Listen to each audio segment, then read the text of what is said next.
రాజమౌళిపై MLA Raja Singh ఆగ్రహం వ్యక్తం చేశారు. రాజమౌళి నీ ప్లాన్ ఏంటి, నీ ఆలోచన ఏంటి అంటూ మండిపడ్డారు. వారణాసి పేరుతో సినిమా తీస్తున్నారు, ప్రచారం కోసం ఇలాంటి కామెంట్లు చేశారా అని ప్రశ్నించారు.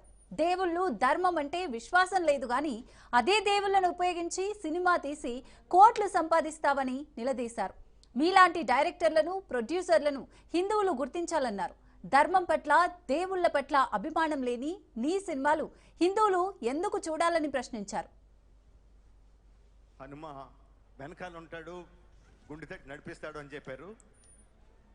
ఇలా అయిన వెంటనే కోపం వచ్చింది, ఇదేనా నడిపించేది అని. నాకు దేవుడి మీద పెద్ద నమ్మకం లేదండి. నాన్నగారు వచ్చి ఇందాక హనుమ వెనకాల ఉంటాడు, గుండె తట్టి నడిపిస్తాడు అని చెప్పారు. ఇలా అయిన వెంటనే కోపం వచ్చింది, ఇదేనా నడిపించేది అని. రాజమౌళి ఒక వీడియో వైరల్ అవుతుంది. వీడియోలో ఆయన ఏం చెప్తుందంటే, నాకు హనుమంతు పైన విశ్వాసమే లేదు, మా అమ్మ నాన్నకి ఉన్నది కానీ నాకు లేదని ఆయన ఈ విధంగా మాట్లాడుతుండ్రు. ఎందుకు రావి విశ్వాసం నీకు లేదు కానీ అదే ధర్మం పట్ల, అదే దేవుళ్ళ పట్ల మూవీస్ తయారు చేయాలి, కోట్లు రూపాయలు సంపాదించుకోవాలి. అసలేంది నీ ప్లాన్ ఏంది, నీ ఆలోచన ఏంది? అంటే ఆల్రెడీ ఇంకొక మూవీ తీస్తున్నావు వారణాసి, దాంట్లో మహేష్ బాబుకి తీసుకున్నావు.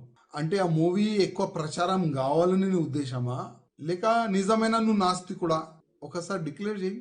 అసలు నీ తప్పు కాదు, మా హిందువుల్లోనే ఒక తప్పు ఉన్నది. నీలాంటి ఫాల్టు డైరెక్టర్ కి, ప్రొడ్యూసర్ కి అసలు ఐడెంటిఫై మా హిందువులు చేస్తలేరు. నీకు ధర్మం పట్ల అభిమానం లేదు, మా దేవుళ్ళ పైన అభిమానం నీకు లేదు. నీ మూవీస్ ఎందుకు చూడాలి మా హిందువులు?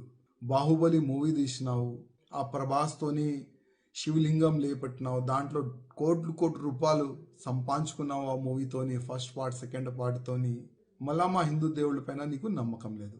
మా హిందువులకి ఒక మాట చెప్పాలంటున్నా, ఈ రాజమౌళిది ఇది ఫస్ట్ కామెంట్ కాదు. గతంలో కూడా భగవాన్ శ్రీకృష్ణ దాసులు అంటే ఉంటాయి కదా, 16,000 దాసులు కాదు లవర్ అని ఈ విధంగా ఆయన గతంలో కూడా కామెంట్ చేసిండు.